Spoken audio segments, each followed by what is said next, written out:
c'était un super match d'entraînement où les Bleus ont été sérieux. Honnêtement, moi je m'attendais pas à plus contre la Bolivie de la part des Bleus. Ils ont joué les coups offensivement qu'ils ont eu à jouer, ils les ont plutôt bien joués. Moi je trouve un petit manque de finition qui est dû, je pense aussi, où t'es pas aussi concentré dans un match comme ça que dans un match de compétition. Mais sinon, je trouve il y a certains joueurs qui ont réussi à montrer des belles choses, comme Thauvin, l'entrée de Coman. D'autres, Pogba au milieu a été sérieux, il a fait le boulot. Ils ont pas pris ça à la légère et ils ont pas manqué de respect aux Boliviens. Et donc voilà, moi je m'attendais pas à autre chose honnêtement de ce match-là. Moi, la première période, j'ai trouvé qu'ils étaient très enthousiastes, les Bleus.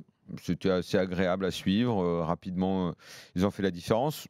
Derrière, comme a dit Deschamps, j'aurais aimé plus d'efficacité. Très franchement, moi j'ai cru qu'on allait en voir. C'est pas parce que je l'avais pronostiqué, hein, et je l'espérais, mais je pensais qu'on allait en voir au moins 4-5. Après, c'est toujours pareil avec, quand interviennent tous les changements. Oui, t'as pas cet esprit tueur dans un match comme ça qui te manque pour finir. Tout. Et la seconde période, je l'ai trouvé nettement en dessous.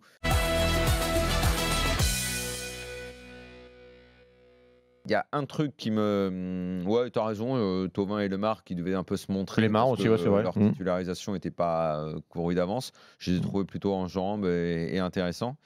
Griezmann aussi. Ouais. En revanche, moi, je pense que Kylian Mbappé va pas bien. Non, bah déjà, je pense qu'il arrête alors qu'il aurait très bien pu continuer et qu'il avait envie d'arrêter. Parce que le coup sur la cheville, j'y crois qu'à moitié. Ça fait quelques jours, quelques semaines qu'il va pas bien. D'abord, en bleu, j'avais déjà fait la remarque. Moi, j'ai le sentiment qu'il n'est pas avec les autres. Je sais pas. C'est peut-être alors là, je le concède, c'est peut-être une impression fausse. Il n'empêche, quand je vois comme ça, j'ai l'impression que je vois les autres qui ont l'air de sourire entre eux. Et lui, j'ai l'impression qu'il est un peu à part. Et au-delà de ça, dans son jeu, je le trouve de plus en plus perso. Je trouve qu'il va pas bien. Et je pense qu'en ce moment, il y a des choses qui le perturbent. Il y a des choses qui le perturbent. Alors oui, c'était il y a 15 jours déjà, la soirée du syndicat. Ouais. C'est déjà à 15 jours. On a senti ce soir-là qu'il y avait quelque chose dans sa tête qui n'allait pas droit. Sur les derniers matchs de la saison, idem. Ça fait maintenant, quand je dis quelques semaines, on doit être peut-être à quasi 1 ou 2 mois. Hein. Le côté perso, je te rejoins sur sa fin de saison. Il y a un truc là, ce soir, un peu moins. Soit il se pose des questions, savoir qu'est-ce qu'il doit faire. Il y a pas mal de choses qui se bousculent dans sa tronche en ce moment, j'en suis sûr. Ah, c'est pas impossible, hein. Et quand tu fais des déclarations comme ça, derrière, Bon, après, ce soir, il jouait un peu. Tu dois les assumer. Il réclame aussi un peu l'individualisme. C'est un mec, il est avant-centre. C'est pas ce qu'il veut. Obsédé par le but en permanence, le gars. Il veut jouer avant-centre, il veut les responsabilités, il veut jouer là, non? Mais ce soir, je l'ai moins senti, moi, le côté perso. Dans ses déplacements, il a ouvert. Sur la blessure, Deschamps a dit rien de bien méchant. Donc, effectivement, oui, ça peut sentir mais la petite sortie diplomatique.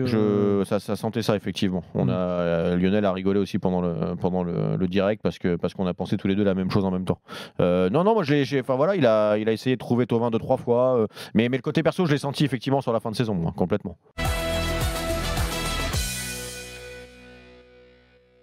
Vachou, il ne pourra pas nier qu'il a une grosse part de responsabilité ce soir. Voilà, ça va être dur pour lui les prochaines heures, voire les prochains jours et un peu plus. Il y a aussi des Lensois qui sont tout à fait lucides sur le niveau de leur équipe et qui disent que c'était déjà un miracle qu'on arrive jusque-là. C'est Eric qui dit ça sur Direct Studio. J'aime les gens lucides. Oui, bravo, Eric. Non, mais je suis d'accord, sauf que ceci dit, s'il n'y a pas les 2 erreurs de Vachou, tu finis partout le match. Hein. C'est ce qui les plombe aussi quand même un peu. Hein. Tout à fait. Parce que Dijon n'a pas été extraordinaire ce soir non plus.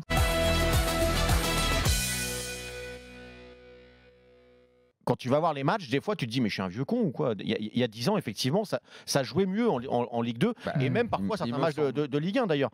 Mais il y a des raisons à ça. Il y a des raisons. Déjà, il y a la base. On a choisi à un moment donné une directive sportive différente, qui était beaucoup plus axée sur la débauche d'énergie, sur le physique, etc., dès les centres de formation.